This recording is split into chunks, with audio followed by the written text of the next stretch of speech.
Welcome students to channel Study 24/7 and guys I'm with the video of how to study IBPS clerk mains exam 2016 जो कि अभी 15 दिन बाद almost 15 दिन बाद ये एग्ज़ाम होने वाला है 31 दिसंबर 2016 और 1 जनवरी 2017 यानी पिछले साल इस साल और अगले साल भी आप एग्ज़ाम देंगे। ठीक है, जो लोगों का इस साल हो जाएगा कुछ लोगों का अगले साल। ठीक है, स्टार्ट करते हैं गाइस। देखिए ऐसे स्ट्रक्चर रहेगा। Reasoning number of questions 40, maximum marks रहेंगे 50 और इसके लिए आपको टाइम मिलेगा 30 minutes. English language guys number of questions 40 और मैक्सिमम मार्क्स 40 रहेंगे और 30 मिनट्स आपको मिलेंगे। Quantitative aptitude 40 number of questions रहेंगे, मैक्सिमम मार्क्स 50 रहेंगे और टाइम आपको मिलेगा 30 मिनट्स।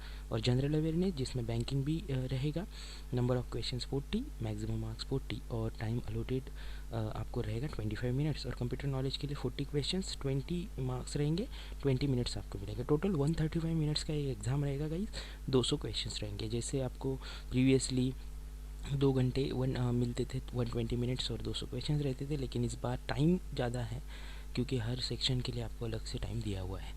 तो आपका जो टाइम का प्रॉब्लम था वो तो अब सॉल्व हो गया है। ठीक है, अभी सब्जेक्ट वाइज हम देखेंगे कि रीजनिंग सेक्शन में क्या पूछे जाता है। जैसे पजल्स आता है, inequalities, coding decoding, syllogism, linear arrangement और मिसलेनियस क्वेश्चंस। गाइज ये मार्क्स पे मत ध्यान दीजिए वहाँ पे जो लिखे हुए हैं, क्योंकि वो वेरी होंगे। 15 मार्क्स के लिए पजल्स आएंगे, सिटिंग अरेंजमेंट भी आएंगे, 5 से 10 मार्क के लिए ये वेरी हो सकते हैं सब कुछ। मेरा यहाँ पे आपको बताना है कि टारगेट आपका जो है 40 क्वेश्चंस में आपको टारगेट रखना है 30 क्वेश्चंस आपके सॉल्व होने चाहिए। ठीक है, ये टारगेट अटेम्प्ट रखिए विथ ग्रेट एक्यूरेसी। 90% आपके वहाँ पे एक्यूरेसी चाहिए। ठीक है, अब मैं सब्जेक्ट वाइज डिस्कस करूँगा, उसके बाद एक स्लाइड आएंगी, वहाँ पे मैं आपका डेली रूटीन क्या होना चाहिए 15 डेज़ का वो बताऊँगा। ठीक है, अब क्वांटिटेटिव एप्टीट्यूड की बात करेंगे तो ये सारे टॉपिक्स रहेंगे गाइज उसमें। और ये क्वेश्चंस जो मैंने नंबर ऑफ़ क्वेश्चंस एक्सपेक्टेड वहाँ पे किए हैं उस पर ज़्यादा ध्यान मत दीजिए। मैंने जो एक अंदाज़ वहाँ पे लिखा है, फिक्स उस इसी नंबर ऑफ़ क्वेश्चंस आएंगे ऐसे नहीं है। नंबर सीरीज से बढ़ भी सकते हैं, 5 से ज़्यादा हो सकता है, रेशियो प्रोपोर्शन से भी 2 भी पूछ सकते हैं। मैंने 1 लिखा, ऐसे मैंने मेरा एवरेज 1 लिखा। लेकिन डेटा इंटरप्रिटेशन गाइस 15 मार्क्स के लिए आएंगे। 3 डेटा इंटरप्रिटेशन आने के चांसेस ज़्यादा है क्योंकि आरआरबी पीओ में भी 3 डेटा इंटरप्रिटेशन और क्लर्क मेंस में भी आएंगे। फिर अगर मैं पीओ में थे आईबीपीएस आरआरबी के तो बाकी तो जो है टॉपिक्स अभी तक आपने स्टडी जो किया है प्री के लिए वो तो ऑलमोस्ट आपका सब स्टडी हो चुका है। इसीलिए गाइज आपको ये टॉपिक्स हार्ड तो नहीं जाने चाहिए। टारगेट अटेम्प्ट गाइज 40 क्वेश्चंस में थे, आपको 25 to 30 सॉल्व करने की कोशिश करना है। यहाँ पे 30 मिनट्स है तो 30 क्वेश्चंस तो होने चाहिए। बहुत सारे लोग 35 भी करेंगे, 40 भी करेंगे। लेकिन मैं एक एवरेज बात कर रहा हूँ, 25 मिनिमम और 30 मैक्सिमम आपके क्वेश्चंस होने चाहिए गाइज।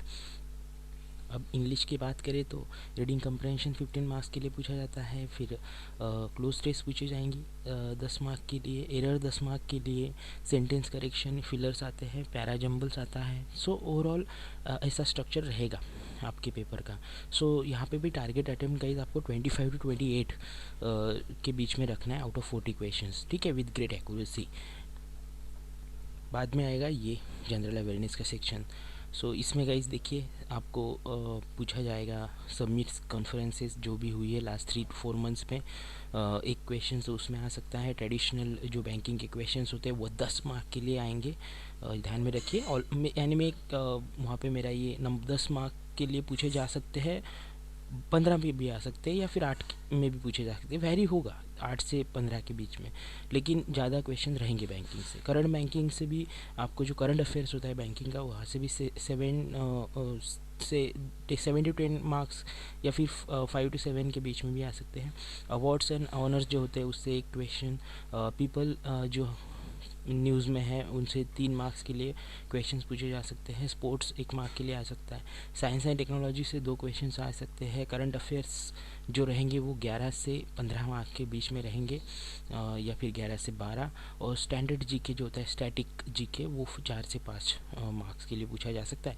सो ये मैंने मेरे हिसाब से यहाँ पे प्रेडिक्ट किया था गाइज। और प्रिपेयर आपको करना क्या है करंट अफेयर्स के लिए, सितंबर, अक्टूबर और नवंबर जो लास्ट 3 मंथ्स है, ठीक है। इसका जो है अभी दिसंबर में आपका है ना, तो दिसंबर के लिए आपको जो है लास्ट 3 मंथ्स जो एग्ज़ाम जो मंथ होता है उसके पहले के 3 मंथ जो होते हैं वो बहुत इंपॉर्टेंट होते हैं करंट अफेयर्स के दृष्टिकोण से। तो कई सितंबर, अक्टूबर, नवंबर इन 3 महीने का ये जनरल अवेयरनेस, करंट अफेयर्स जो भी है इन जो ये 3 महीने जो है इनके जो इम्पोर्टेंट डेज़ है, ठीक है, इम्पोर्टेंट इवेंट जो हुए वो सारे आपको आपके टिप ऑफ द माउथ पे होना चाहिए। आपको ये 3 महीने में कोई भी करंट अफेयर अगर पूछा जाए तो आपको आना चाहिए। तो आप ये 3 महीने जो है इस पे फोकस कीजिए, सितंबर, अक्टूबर और नवंबर में, ठीक है। और इसमें टारगेट अटेम्प्ट रखिएगा इस 21 to 25 मैंने रखा है। यहाँ पे हम 35 इसलिए नहीं बोल सकते गाइस कि देखिए एक्यूरेसी अगर मेंटेन करनी है, देखिए आपने बहुत अच्छे से अगर किया तो आप 35 तक भी पहुँच सकेंगे 40 आउट ऑफ। लेकिन आपने बहुत अच्छा भी किया है, लेकिन जीए का सेक्शन जो आपके हिसाब से नहीं आया है, फिर भी आप 21 to 25 के बीच में अटेम्प्ट होने चाहिए अगर आपने एक प्रॉपर स्टडी की है जनरल अवेयरनेस की तो, ठीक है। आगे गाइज कंप्यूटर अवेयरनेस बचता है। सो इसमें 35 to 40 अटेम्प्ट करना ही है आपको कंप्यूटर अवेयरनेस के जो 40 क्वेश्चन है उसमें। और यहाँ पे बुक मैं आपको बताऊंगा कंप्यूटर अवेयरनेस के लिए, ये है अरिहंत की एक बुक मिलती है छोटी कंप्यूटर अवेयरनेस के बारे में, वो आप खरीद लीजिए। छोटी बुक होती है और उसमें सारा कंप्यूटर नॉलेज जो है कवर किया हुआ है, जो कि IBPS बैंकिंग के एग्ज़ाम्स में आता है। और इम्पॉर्टेंट अभी टिप्स, ये स्लाइड के बारे में मैंने बात की थी कि मैं आपको एक स्लाइड आएगी उसमें बताऊंगा आपका शेड्यूल कैसे होना चाहिए डेली का। अभी ये 15 दिन आपके लिए बचे हुए हैं। So daily study 1 hour for each subject. देखिए आपको 1 घंटा जो है, देखिए आपको मैंने 1 घंटा क्यों दिया, इसके पीछे एक रीज़न है। क्या अभी तक आपने जो स्टडी की है, क्योंकि बहुत सारी एग्ज़ाम्स अभी हो चुके हैं, PO की एग्ज़ाम्स हो गई, प्री मेंस, बाद में IBPS RRB की एग्ज़ाम्स हो गई, और बहुत सारी एग्ज़ाम्स इसके बीच में हो चुकी है बैंकिंग रिलेटेड। सो गाइज़ आपकी स्टडी ऑलमोस्ट बहुत लोगों ने अभी ख़त्म ही की है स्टडी, तो इसीलिए हमें लगता है यार मेरी स्टडी तो हो चुकी है, लेकिन हमारे स्टडी में कभी भी जो है रुकावट नहीं आनी चाहिए। इसलिए मैं आपको ये बता रहा हूँ कि ये 15 दिन में आपको डेली 1 घंटा हर सब्जेक्ट को पढ़ना है, जो कि क्वांटिटेटिव एप्टीट्यूड, रीजनिंग, इंग्लिश और जनरल अवेयरनेस। ये 4 घंटे इसमें जाएंगे आपके। करना क्या है आपको, जैसे क्वांटिटेटिव एप्टीट्यूड के बारे में, सो आपको 15 दिन है। सो आपको जो है जैसे हर दिन एक टॉपिक लीजिए, उसके बेसिक्स पढ़ लीजिए, फ्रेश यानी रिफ्रेश हो जाइए, रिवाइज कीजिए उस बेसिक्स को, और 10 से 12 क्वेश्चंस, 15 भी आप कर सकते हैं आपके हिसाब से, और उसके सॉल्व कीजिए। वो आप प्रीवियस ईयर क्वेश्चंस भी कर सकते हैं या फिर कोई क्विज़ सॉल्व कर सकते हैं 1 से 2, जिसमें 5 क्वेश्चंस है वो 2 क्विज कर सकते हैं, जिसमें 10 क्वेश्चंस है वो 1 क्विज कर सकते हैं, या फिर 1 से 2 क्विजेस या 3 क्विजेस आप सॉल्व कर सकते हैं उस टॉपिक से रिलेटेड। यानी आपका वो डेली 1 घंटा उसमें हर सब्जेक्ट के लिए आपको ऐसे करना है। रीजनिंग का भी ऐसे टॉपिक लेके आपको प्रीवियस ईयर क्वेश्चंस या फिर जो इंपॉर्टेंट हार्ड क्वेश्चन है वो सॉल्व कीजिए, ठीक है। इसमें 4 घंटे आपके ऑलमोस्ट जाएंगे, ठीक है। उसके बाद आपको जो है एक स्टैंडर्ड मॉक टेस्ट पैटर्न के हिसाब, स्टैंडर्ड पैटर्न के हिसाब से एक मॉक टेस्ट डेली देनी है, और उसमें ऑलमोस्ट आपका जो है देखिए 2.5 आवर ही जाता है हमारा, 135 मिनट्स, यानी ऑलमोस्ट हमारा जो है 2 घंटे से ऊपर टाइम हो जाता है। तो 2.5 घंटा इसमें चला जाएगा आपका। इसके बाद आप क्या कीजिए, ब्रेक लीजिए 1 घंटे का ऑलमोस्ट, आप ब्रेक लीजिए, उसमें आप कुछ भी कीजिए जो भी आपको करना है, और उसके बाद 1 घंटे बाद आप फिर से इस जो पेपर आपने सॉल्व किया है उसकी एनालिसिस कीजिए कि कहाँ पे गलती हुई, कौन से क्वेश्चन रॉन्ग हो गए, कितने मार्क्स इजीली आपके मिस हो गए।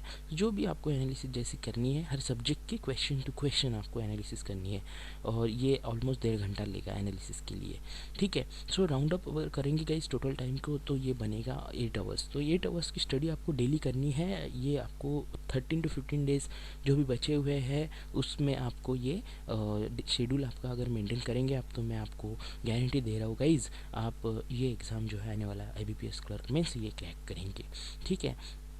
शेड्यूल को फिर से एक बार रिवाइज कर देता हूँ। 1 घंटे हर सब्जेक्ट को पढ़िए, quantitative aptitude, reasoning, English, general awareness, इसमें 4 घंटे आपके जाएंगे, और उसके ही हिसाब से एक टॉपिक 1 दिन के लिए लीजिए, और उसके 10 से 12 इम्पॉर्टेंट क्वेश्चंस आप सॉल्व कीजिए हर दिन। पर्टिकुलर टॉपिक्स के। और उसके बाद गाइस टेस्ट सॉल्व कीजिए, मॉक टेस्ट कोई भी स्टैंडर्ड मॉक टेस्ट जो है सीरीज़ जो टेस्ट सीरीज़ ऑफ़र कर रहे हैं, अच्छी टेस्ट सीरीज़ है, वो लगा लीजिए और सॉल्व कीजिए। डेली एक टेस्ट सॉल्व करना ही है। ये देखिए, ये बहुत इंपॉर्टेंट वाइटल पार्ट है आपके प्रिपरेशन का, ये मॉक टेस्ट। ठीक है, ये टेस्ट अगर 10 से 15 टेस्ट अगर आप सॉल्व कर लेते हैं आपके एग्ज़ाम के पहले, तो गाइज़ आप डेफिनेटली बहुत कॉन्फिडेंट रहेंगे क्रैक करने के लिए। ठीक है, उसके बाद ब्रेक लीजिए गाइज़ और फिर एनालाइज़ कीजिए खुद के एग्ज़ाम का आप ब्रेक के बाद। और फिर आपका जो है टोटल स्टडी 8 घंटे का होना चाहिए। और गाइज़ देखिए, अगर आपको गाइज़ ये 8 आवर्स स्टडी करेंगे तभी आप प्रॉपर प्रिपरेशन कर पाएंगे। ठीक है, अभी तक आपने बहुत बढ़िया स्टडी की है, लेकिन बहुत से लोगों के हाथ में से पीओ की शायद मेंस निकली होगी, नहीं क्रैक कर पाए, या फिर आरआरबी ऑफिसर नहीं क्रैक कर पाए। तो फिर आपके लिए अपॉर्चुनिटी है, और यही शेड्यूल आपको बेनिफिट देगा जब LICWO के एग्ज़ाम में आप जाएंगे। ठीक है, उसके लिए भी मैं अलग से आपको प्लान बताऊंगा, उस मार्च में है वो एग्ज़ाम। लेकिन अभी पीओ क्लर्क के लिए आपको ये शेड्यूल गाइज रखना है। अगर इस हिसाब से आप चलेंगे तो डेफिनेटली आप को कोई दिक्कत नहीं जाएगी एग्ज़ाम में। So thank you guys. अगर आपको ये लेक्चर अच्छा लगा है सो सब लाइक कीजिए, कमेंट कीजिए, और सब्सक्राइब किया है तो थैंक यू वेरी मच, नहीं किया है तो प्लीज़ सब्सक्राइब कीजिए, क्योंकि यहाँ पे ऐसे ही यूज़फुल वीडियोस आपको मिलते रहेंगे IBPS और SSC एग्ज़ाम रिलेटेड। और कुछ ही दिनों में मैं स्टेट सर्विसेज और UPSC रिलेटेड भी वीडियोस अपलोड करने वाला हूँ। ठीक है, और गाइस शेयर कीजिए फ्रेंड्स के साथ जो भी सेल्फ स्टडी कर रहे हैं, जो कोचिंग अफोर्ड नहीं कर सकते। और नेक्स्ट वीडियो मेरा आएगा गाइज, जो रहेगा PO RRB PO में जो है ऑफिसर स्केल 1 में जो मेंस में क्वांटिटेटिव एप्टीट्यूड के क्वेश्चंस पूछे गए हैं, वो मैं अपलोड करूँगा। सो दिस इज सम्राट साइनिंग ऑफ, थैंक यू।